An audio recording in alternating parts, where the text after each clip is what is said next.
up, guys? Welcome back to another video. This is gonna be such a different topic video, considering you guys have been asking me if I'm ever gonna get something different, if I'm gonna stay with the car, if I'm gonna bring something different to the channel, and everything else in between. There has been a couple of these cars I've talked about every now and then, like on the channel. Throughout the videos I've done within the last couple of years, I've talked about it on the channel a couple times. One of them I talked about it a lot, one of them I mentioned maybe once, and one of them I haven't talked to you guys at all. So there's about 5 cars right now that are on my mind that I'm considering picking up when I find a good deal on them. Needless to say, depending on what my route is with this car, because as of right now I feel like this car is good for where I'm at with, and if I ever do want to make more power with it, which for like content related stuff, might as well keep going with it, you know. But where I'm getting at is I've been thinking about getting a couple cars on the side, not a couple but one of them, and some of them are front wheel drive, some of them are rear wheel drive. All wheel drive, I really want an Evo or a WRX, but when the time is right, that's when it would shine. Also keep in mind, majority of these, all of these cars you can find for $10,000 or less. So it's not like I'm gonna be freaking financing another $20,000, $30,000 car like while I have this. I'm like, no, this is just something I thought about on the side, regardless if it's salvage, regardless if it's clean, as long as it has good mileage, and as long as it has good, I guess you can say, history with it. Because buying a salvage title isn't always a bad thing unless you're planning on reselling later in the line, or you know what I mean. There's pros and cons to it. But anyways, so to start off the list, and I'm gonna throw you guys a curveball on this, I've always wanted to get a rotary engine vehicle, so I've been looking into the RX-8. And the reason why I've looked into the RX-8 is because of the whole function of the car. It's a 1.3 liter, it has 240 horsepower, and I mean, it has dog for torque, like it's bad, but that's not what that car is about. It's about like the balance of the car. Revs up to 9K, like you get all the top end power, like it sounds like a really fun car to drive. My friend Byron had one, and he said out of all the cars he's ever driven, that's been the most fun car he's ever had. Because when you get one of those cars, you don't get it for speed, you don't get it to be quick, you get it for how nimble it is, how the car makes you feel, and everything else in between, you know what I mean? Yes, the RX-7 is there, but an RX-8 is a lot easier to get a hands on, especially right here in Southern California.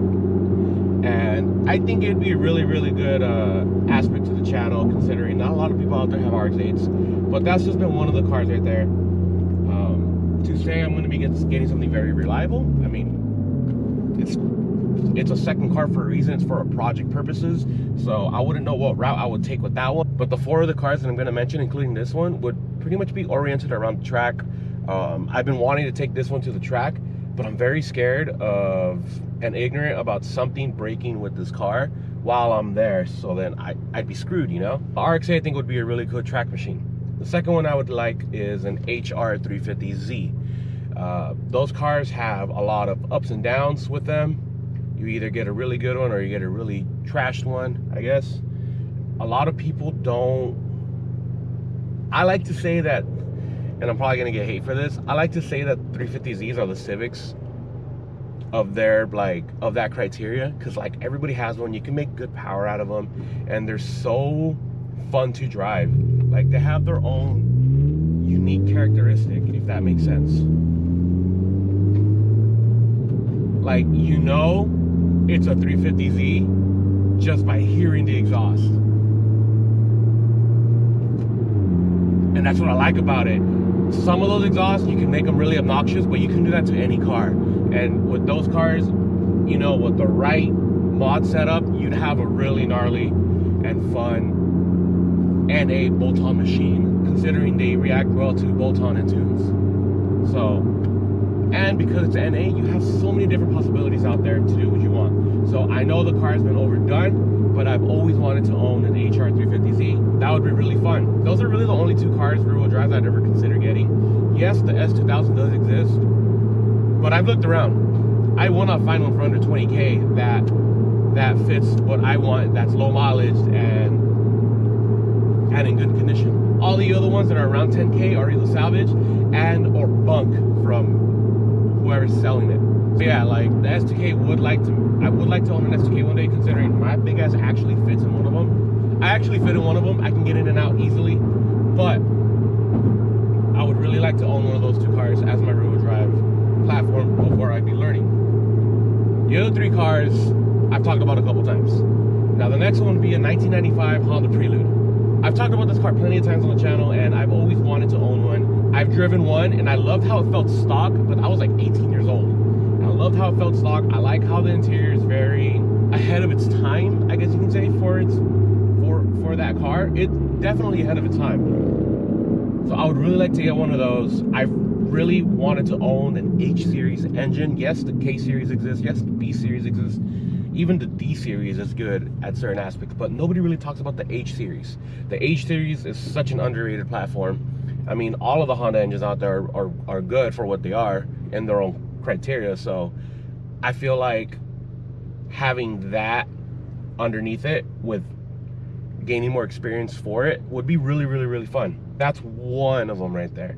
The other two cars, Honda Civic Si EM1, 1999 to 2001, I believe. It might be only 2000, but they only made this one for 2-3 years, and I feel like this 6th generation Honda Civic Si is hands down the best looking Si ever made. It's aged very, very well. It has such a classic look in the Honda game, especially in the tuner world, and those cars are such tuner friendly vehicles. So they don't have a lot of power, but they are also lightweight. So that's what really helps it in the long run when it comes to making them quick and nimble around the track. And they handle so well. I feel like that B series in that engine, in that car, is probably one of my favorite ones. And yes, I know the GSR Integra exists, but I feel like an EM1 would be a very perfect fit. I looked around, I found some for about $4 grand. I found some up to about $8 grand. I guess it just depends on where you look and who's selling, so, and in what condition, obviously. That's definitely one option right there. The last option I thought about, and you guys are probably gonna give me crap for this, and because saying, oh, you're gonna miss it, is I think I want to get back into an 8th gen. Not as my daily, but like as a second car. I feel like picking up another 8th gen would be really, really fun, and not necessarily just the coupe. I've already done the coupe. I already lived it. I don't think I want to pick up another coupe at this time. I'm really looking into the FA5 or the Mugen Civic Si. Something about that Mugen just attracts me so well, to the point to where I like the fact of how it comes from factory, and I don't have to do anything exterior wise. Everything with the suspension, interior, and performance. Exterior, I wouldn't touch anything of it. I feel like it's a sin if you do anything to the outside of a Mugen, you know. So I feel like that car would be very, very fun and interesting, considering I know a lot about the 8th gen, and if I ever decide to get one, I would already know what route to take, considering I know what to do. I know what route I'd get.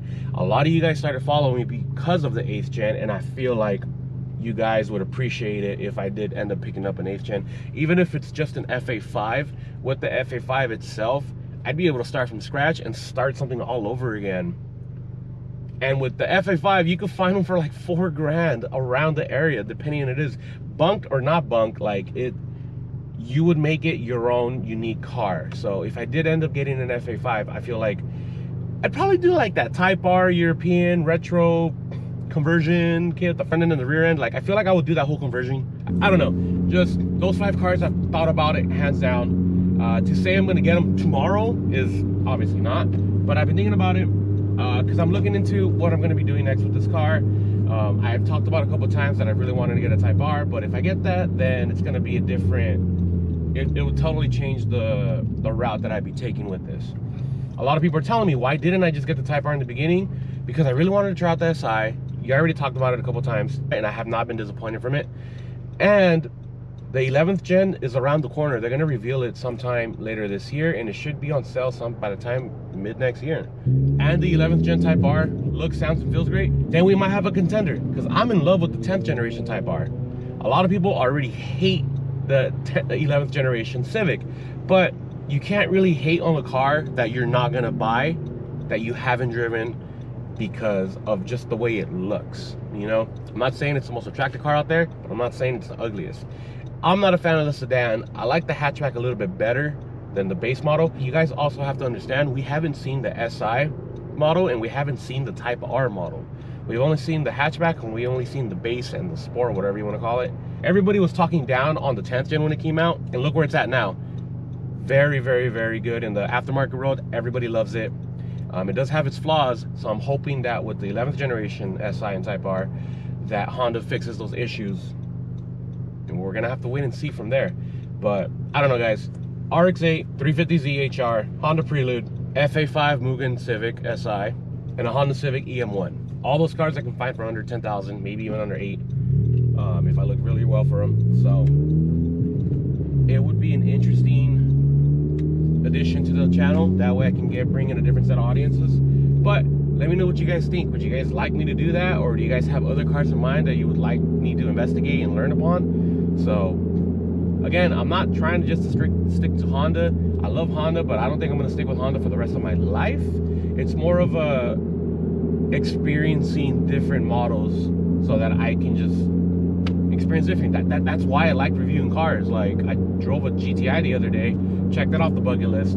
I probably don't think I'll ever get one, but I love that car even in its stock form. So it just felt great. Let me know what you guys think. Out of those 5 cars, which one do you think you'd like to see more? I am considering picking up one, so we'll see what's up. If I find the right one, I find the right one. If not, then we wait until I find the right one, you know what I mean? Again, guys, if you guys have any cars you want me to review or want me to feature on the channel, hit me up on the DMs. My social media is in the description, and I already got 2-3 cars lined up for it, and you guys are gonna like those right there. So I'll see you guys in another video. You guys have a good day.